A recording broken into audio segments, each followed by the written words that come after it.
As we work to ensure high levels of learning for all students, Conroe ISD has implemented standards-based reporting for our younger students, which better highlights what our early learners should know and be able to do.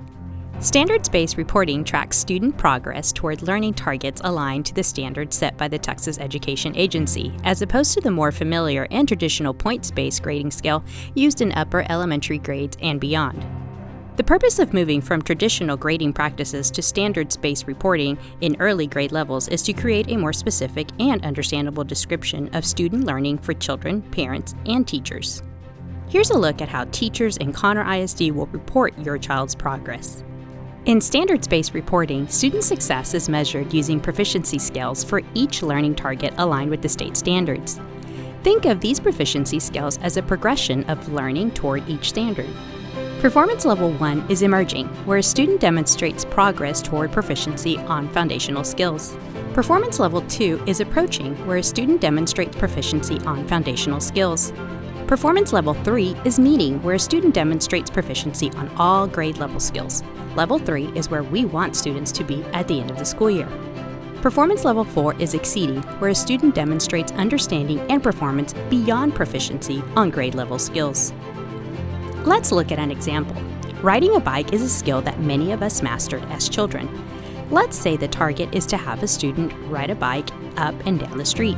Reaching the target means the student has reached Level 3 on the proficiency scale. That's the goal. That's where we want them to be.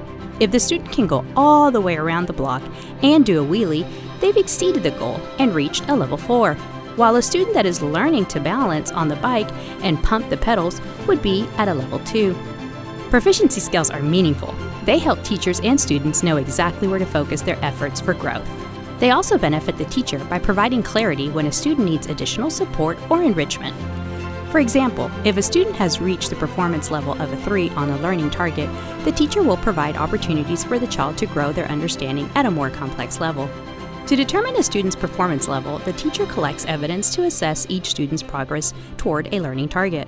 This could include observation during classroom activities or small group lessons, projects, presentations, and written or oral performance tasks. Students have more than one opportunity to demonstrate evidence of learning for each target. Every grading period, parents or guardians will receive a report card showing their child's progress toward each target. Behavior and work habits are listed separately from academics. This provides a clear picture of progress in all areas. We understand students learn at different rates and in different ways. Therefore, students have multiple opportunities to show mastery of learning targets. It is common for scores on the report card to be lower in the first, second, or even third grading period. The goal is to see progress over time. If you have questions about standards-based reporting, talk to your child's teacher.